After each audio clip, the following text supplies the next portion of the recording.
usisahau kusubscribe. Utakapo subscribe na ukabonyeza kengele, wewe utakuwa wa kwanza kujulishwa endapo filamu yoyote au tamthilia yoyote mpya itakapowekwa hapa.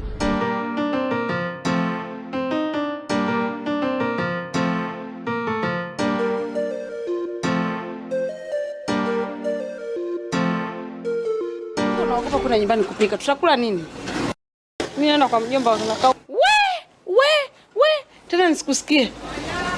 Wewe nimekuruhusu uende ukalale. Sasa unataka kuhamia huko na kazi hapa nyumbani atafanya nani? Yaani wewe.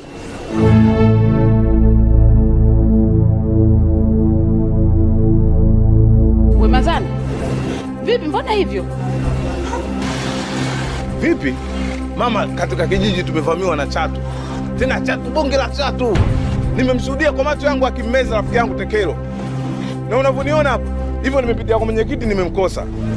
Nimeacha taarifa, nimwambia mwenyekiti afanye hima, aitishe kikao, mkutano haraka sana kwa sababu vinginevyo chatu tutatumaliza.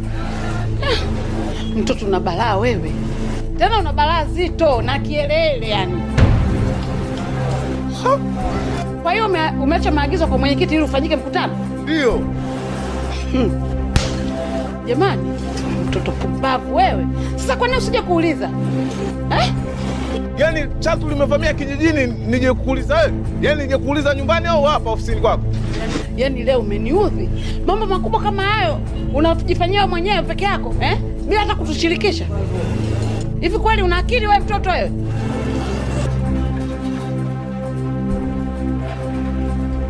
Alafu mimi nina wasiwasi na nyinyi wawili.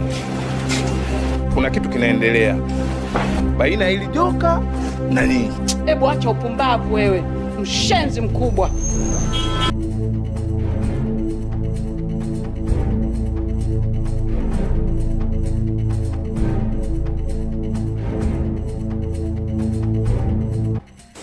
Kwa hiyo kitu hiki hakivumiliki.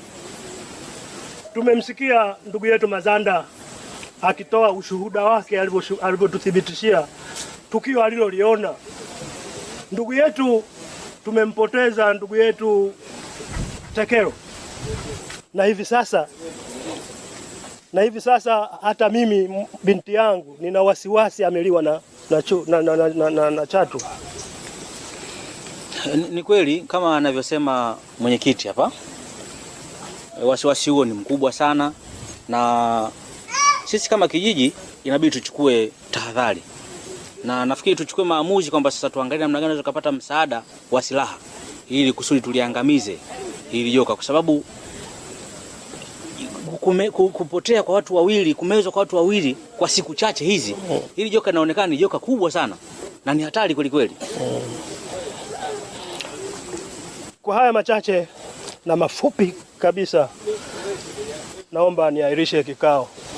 Kesho asubuhi na mapema tutakwenda, mimi na katibu wangu Bwana Monde, tutakwenda wilayani kupata baraka na kuomba msaada wa askari ili aweze kuja kutusaidia zaidi. Kesho asubuhi na mapema tutakwenda kupata baraka za wilaya ili tupate msaada zaidi. Na ikiwezekana tupate askari wa wanyamapori basi aje atusaidie katika tatizo letu ili kutuondolea. Asanteni kwa kusikiliza.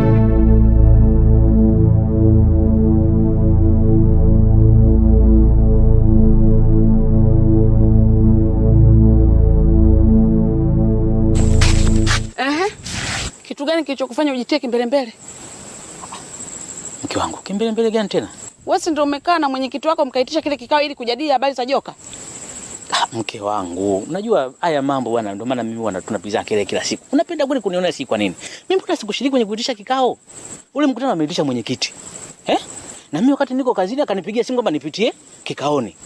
Ndio hata nyumbani mimi sikufika. Nipitiza moja kwa moja mpaka kwenye kikao. Mimi sikushiriki kwenye kuandaa ule mkutano. Lakini hata kama ningekuwa nimeshiriki kuandaa ule mkutano, nina kosa gani? Tatizo langu hapo ningekuwa ni nini? Kwa sababu joka lile ujue, lile chatu lile linasumbua sana hapa kijijini. Linatesa watu wote. Alafu kumbuka kama mimi ni katibu wa hiki kijiji.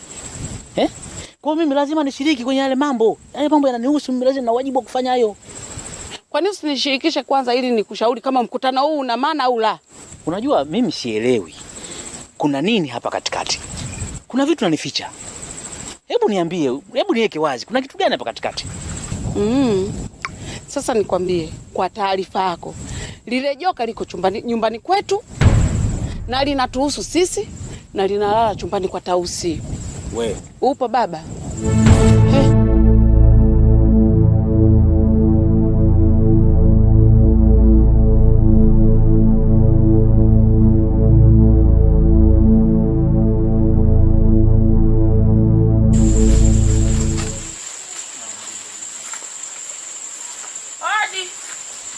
Odi mganga. Odi wenyewe.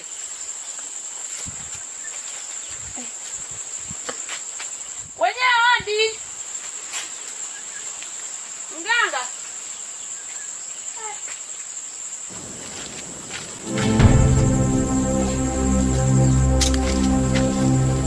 Odi. Mganga. Za saizi. Umepata nini hapo? Nimekuja kufuata uganga. Mganga wako hayupo. Mganga amekufa. Amekufa? Ndio. Na jana tulipomaliza matanga yake amemezwa na nyoka mkubwa. Kwa hiyo hili eneo hatarishi. Tena wana kijiji wote wakimbia hapa. Na mimi unaponiona kesho tunaondoka hapa na nyumba yote inachoma moto hii. Kwani kuna machatu wengi kiasi hicho? Hapana. Chatu huyo anapoonekana ni chatu wa maajabu. Tena ametoka kijiji cha pili huko. Baada ya kutokea tukio hilo, sisi wasaidizi wa mganga ndio tukaamua tupigane ili tujue tatizo liko wapi. Tulichogundua kwamba chatu huyo ametoka kijiji cha pili kwenye nyumba ya mwanamke mmoja hivi. Mwanamke huyo alimuua mumewe siku nyingi kwelikweli, yani alinitumbukiza kisimani. Ondoka eneo hili na usirudi tena hapa.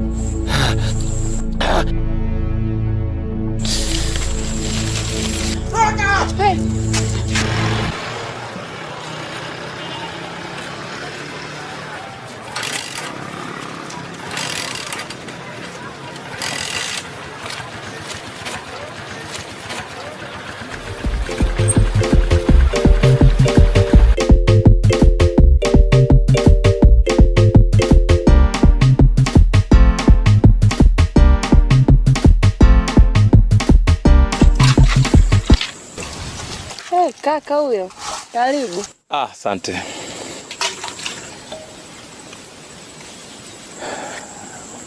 Unajua muda mrefu sana sijakuona ndugu yangu. Jambo ambalo limenipelekea leo nikaona bora nije hapa. Vipi, mbona unaoshia hapa vyombo? Hamna, nimeamua tu. Mbona hata siku moja sijawahi kuona ukifanya jambo hili hapa? Kule kwa kawaida kuna nini? Kaka, mambo hapa nyumbani wewe acha tu. Yaani hata sijui nifanyaje. Unataka kuniambia mama mpaka saizi hajarudi? Bado, mimi namsubiria niende dukani. Maana kukaa hapa mimi naogopa. Unajua dada yangu, yale mambo alionambia mama kipindi kile alionifukuza yalinitisha sana. Lakini mimi nikaona kwa nini nigombane naye? Sasa ili nisigombane naye, nimeona bora kukaa naye mbali tu. Na sasa hivi tayari nimeshaanza mpango wa mimi kwenda mjini kabisa ili tusionane. Mazanda. Mambo ya siku hizi alikwambia ya muda tu. Mambo ya muda? Muda gani huo? Hivi Tausi, hauhisi kuna kitu kinaendelea hapa? Kitu gani kinaendelea? Ushirikina. Huyu mama amejiingiza katika ushirikina. Unajua siku ile ya kikao tulivyokubaliana, mama akaenda kwa mzee Mashaka kwenda kumpiga mikwala. Mpaka leo msako hujafanyika katika kijiji hiki. Alafu kitu kingine ninachohisi, ili joka mama litakuwa linamuhusu. Yaani kaka, mimi mwenyewe naogopa zaidi yako. Basi kama uko mjini tuondoke wote. Kwenda wote hapana. Labda mimi niende, alafu wewe nikutumie nauli uje. Kwa sababu si unaona mama tayari kishajihusisha katika masuala ya kishirikina. Akiona tumeondoka wote hapa, inawezekana akafanya mpango wote ili akatulipua wote sisi kwa mpigo.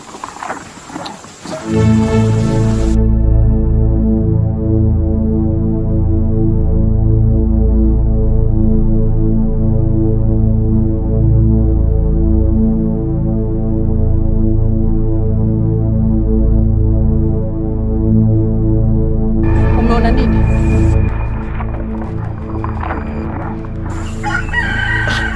Hivi kilichokiona ni kini macho? Macho yangu yananidanganya au naota? Halafu ni hata mstuki kama mimi. Hivi mama, hili joka si ndio linameza watu hapa kijijini hapa? Halafu wewe kumbe unafuga chatu mundani. Sasa kile nilichokiona ni nini? Kumbe ndo maana leo napata maana, ndo maana umenifukuza hapa nyumbani. Leo ndo naanza kuelewa sasa. Hata hivyo alikai. Lina muda mfupi tu litaelekea huko makaburini. Makaburini? Ina maana ilijoka nyumbani kwake makaburini? Halafu ndugu yangu Tausi, kumbe unajua kila kitu unanificha. Kwa nini unanificha lakini haya maswala? Hali ya kuwa kumbe ulikuwa unajua tangu zamani. Mama alinikataza nisiseme.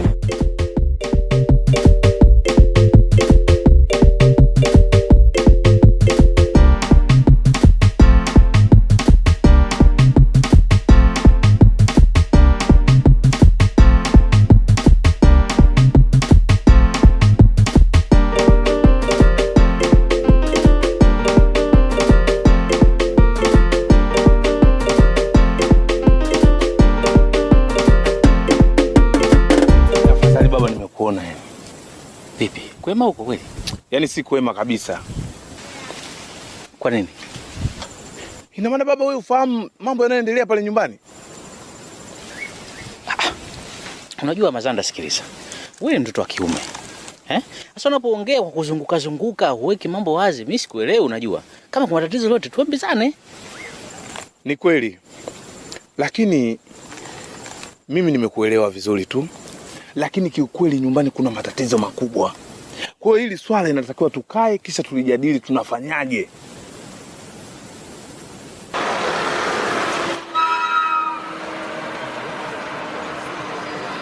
Kitu cha kwanza kulishuhudia joka likiingia ndani kwetu.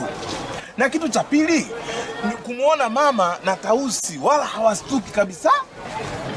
Yaani kwamba wanaonekana dhahiri kwamba hili jambo wamelizoea. Umeelewa? Kumbe baba joka tunalifuga bwana ndani kwetu. Sasa sikiliza nikwambie. Cha kufanya sisi twende kwa mzee Shaka, tukamwambia ukweli wote. Ukweli kuhusu nini? Si kwamba joka tunakaa nalo nyumbani kwetu. Hapana, hilo tusilifanye. Nanisikia vizuri? Kwa sababu mzee Shaka atakuwa spika hapa kijijini. Atawaambia watu wote. Na ukumbuke kwamba yule mzee binti yake inasadikika kwamba amemezwa na lile chatu. Ana uchungu mkubwa sana pale alipo. Kwa hiyo akielezwa hili swala, atawatangazia watu na watu watatuchenchia. Kweli mimi nakwambia. Tena uthubutu kabisa kusema hayo. Mimi ninachowaza kitu kimoja. Hapa inabidi tumuite mama yako. Tukae naye kitako. Tuzungumze naye vizuri kabisa ili kusija tueleze kuhusu hili. Kweli itawezekana hii? Nini lisilowezekana? Yaani kumuita mama kukaa naye kitako kisha kumweleza juu ya hili. Na mama yenyewe jinsi alivyokuwa mkali yule. Maana siku nyingine hata yeye anakufokeaga mbele yetu. Mazanda. Huu sio wakati wa kuhofia tena. Wakati ushafika sasa. Tuliweke hili swala wazi. Na tusipofanya hivi Mazanda, nakwambia tunaweza tukamezwa sisi wote.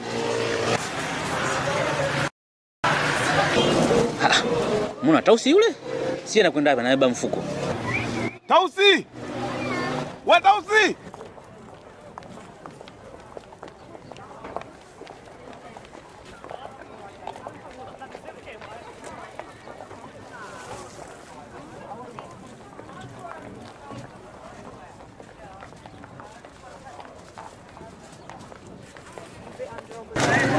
Tausi, vipi? Mbona na mfuko?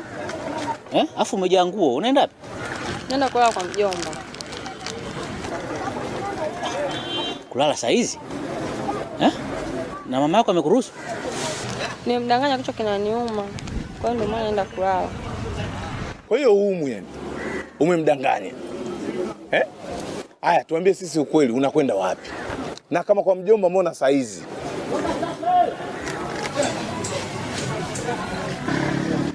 Hebu kaa kwanza.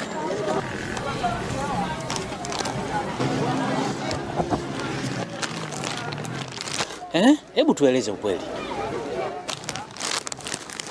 Baba, mimi nimechoka. Na sirudi tena kwa mama pale. Mpaka ile joka liondoke ndo nitarudi. Maana naogopa hata usingizi sipati. Pale kila siku nasikia sauti za ajabu ajabu. Usiku kulala najua kama lile ndani, mimi siwezi, naogopa. Lakini Tausi, mama yako akijua kwamba haurudi kule nyumbani na huko kwa mjomba wako, si atakufuata huko? Alafu unamjua mama yako vizuri, unamfahamu vizuri alivyo. Akinifuata mimi nitamueleza ukweli mjomba, kama mama anafuga joka kubwa linawala na kijiji. Tausi, hebu tuambie kwanza, kati ya wewe na mama yako ni nani alianza kuliona lile joka likiingia? Na ilikuwa lini joka lile limeingia mle ndani? Mimi naogopa. Unaogopa nini? Mama nikataza nisiseme. Lakini umesema unaenda kwa mjomba. Na umesema wazi kwamba haurudi tena nyumbani. Si ndio? Sasa wewe kinachokuzuia wewe sisi kutuambia ukweli nini? Hebu tuambie ukweli bwana, acha mambo yako ya kitoto.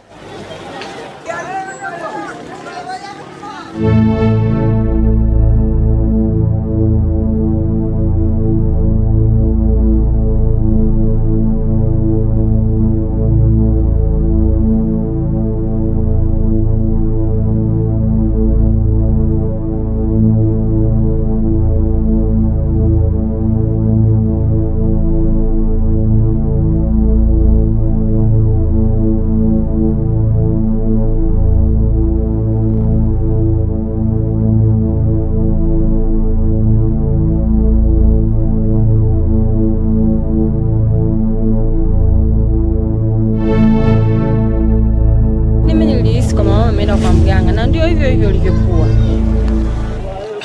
Unajua hayo unayotueleza hapa ni mambo mageni kabisa masikioni kwetu. Na unafikiri kwamba lile joka ni joka tu ambalo limetoka porini, labda limekuja kuingia ndani mle na mama yako hausiki nalo, halifugi kwa lile joka? Mimi naona mama analifuga lile joka tu. Na wasiwasi kuna mganga atakuwa anamtumia kwa mbali. Maana siku ile nilivyoona tukio, nilimwita mama nikamweleza, muda huo mama akaondoka. Sawa. Mimi nakuruhusu. Wewe nenda tu kwa mjomba wako. Na haya mambo tukishamaliza yakishaisha utarudi.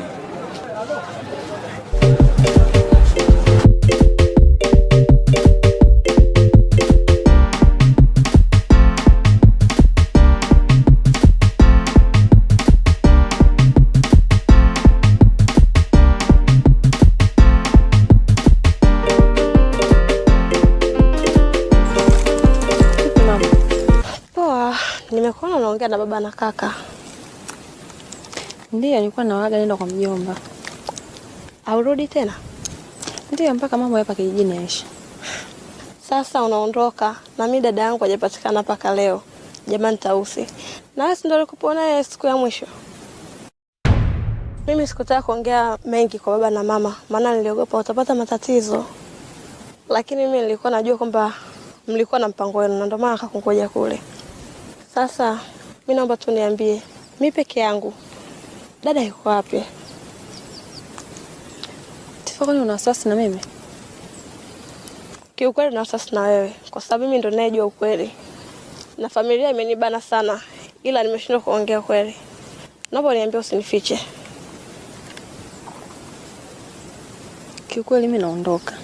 Na kwa mambo hapa kijijini ya joka, kila mtu anaelewa. Labda tu nikwambie ukweli. Dada yako ameliwa na nyoka. Unasema? Dada yako zaliwa ameliwa na nyoka. Kwa macho yangu mawili nimemshuhudia akiliwa na yule nyoka. Ila msipate shida kumtafuta, maana mtaweza kuona mwili wake tena. Labda mumue yule nyoka au mpasue. Ndio mtaweza kuona mwili wa dada yako. Hata hivyo nakupa onyo, usisubutu mtu yote kumwambia lile joka ni la mzimu. Ukisubutu kumwambia mtu yoyote, litakuja kwenda hapo kukutafuna.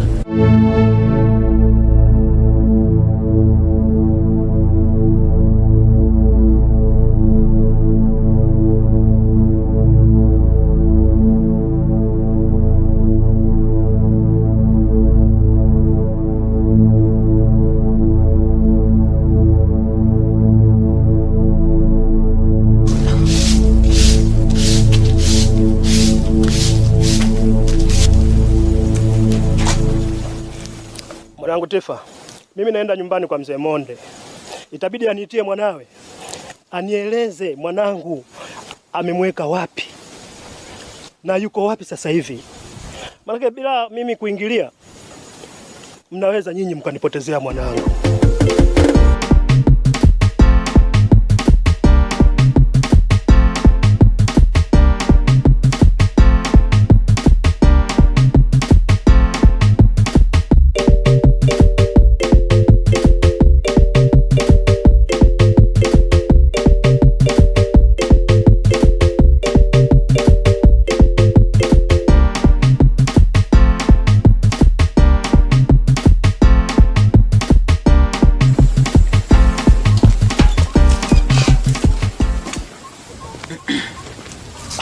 Matausi. Sabe. Hii imetakataka vipi? Mara pana kuwa kama dampo bwana. Nilitaka nitupe, sema nilijua leo Tausi atawahi kurudi akatupe.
swala mimi halinihusu kabisa.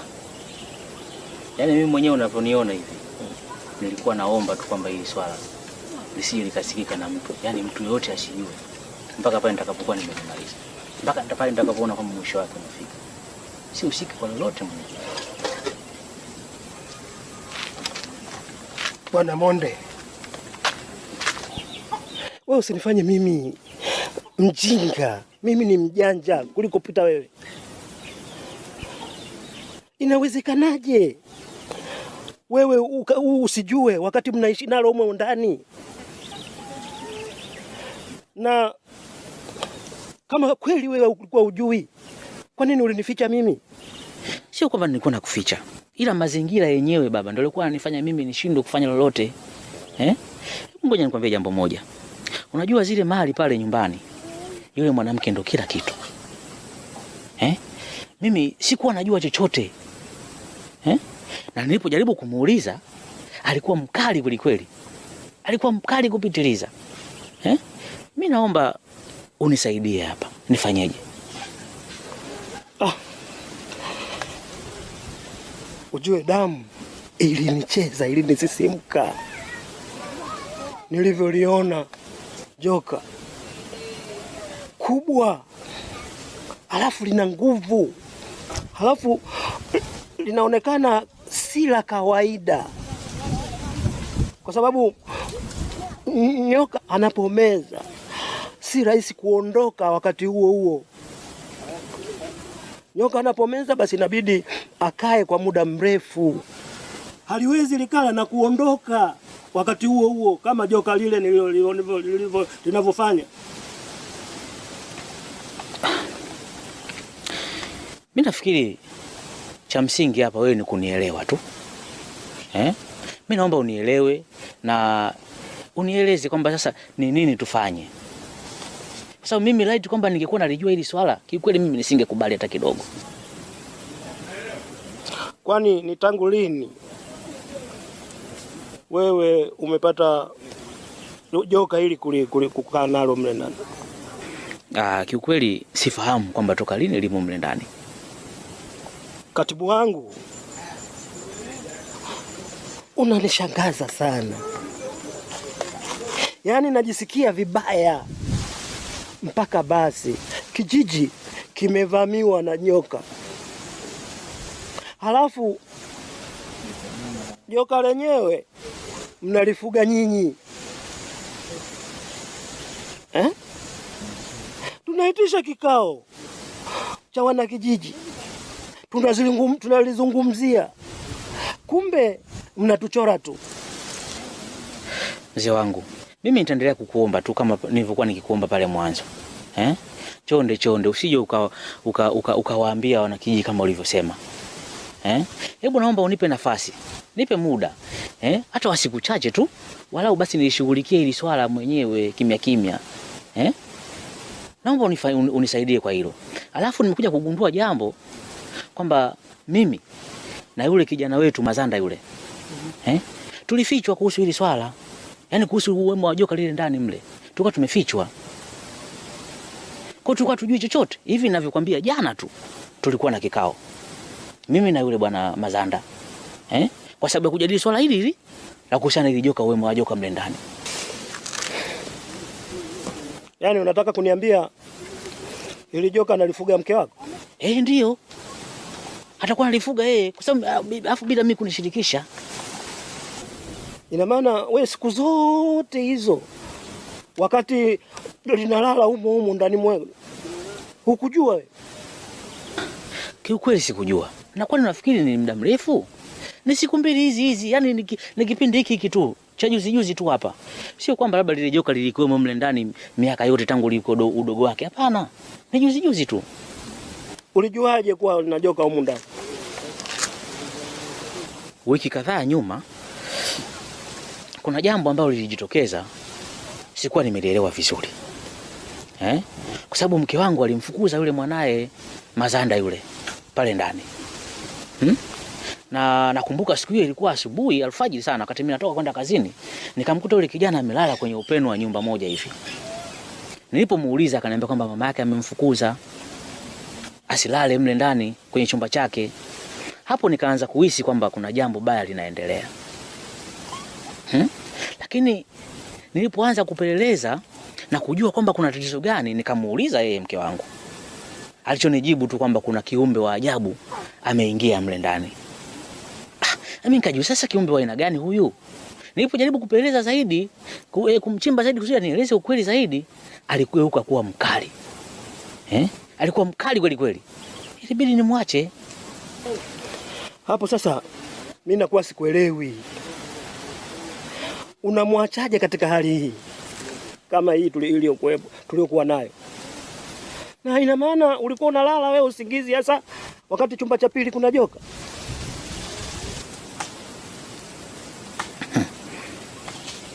Unajua mimi sikuwa najua. Nimekuja kujua siku ya kikao. Siku ya kikao ndo nikaja kujua. Maana tulipotoka tukikaone, mke wangu ndo alinifuata na kuniambia kwamba kumbe lile joka tunakaa nalo mle ndani. Nilishtuka sana. Kwa kweli nilishtuka kweli, lakini sikuwa na ujanja. Ilibidi niache tu. Na naona kumbe mke wangu sasa anajiingiza kwenye mambo ya kishirikina. Sasa baada ya wewe kujua, umechukua hatua gani? Na unajua wanakijiji wameshafika mahala wanaogopa, wanaondoka kwenye kijiji hiki. Na hata mimi mwenyewe kesho nitaondoka. Na hata hivyo mimi nakuelewa. Maana baada ya mkutano ule alinifuata mkeo, akanionya nisichukue hatua tena ya kuitisha kikao cha kuzungumzia habari za nyoka. Na nitakapoitisha, yatakayonikuta ni kilio cha familia yangu na kijiji kizima. Kauli hiyo ilinichanganya sana. Na kwa kusikia kauli zako na yeye, kwa hiyo inaonekana kabisa kwamba mkeo ndiye anayefuga. Na mimi nikwambie kitu tu kwamba toka wewe ufike katika kijiji hiki, uhamie hapa, sijawahi kusikia hata siku moja kuwa wewe una matatizo. Mimi naona tu mimi nakuamini. Nakuamini kwamba wewe ni raia mwema, isipokuwa mkeo.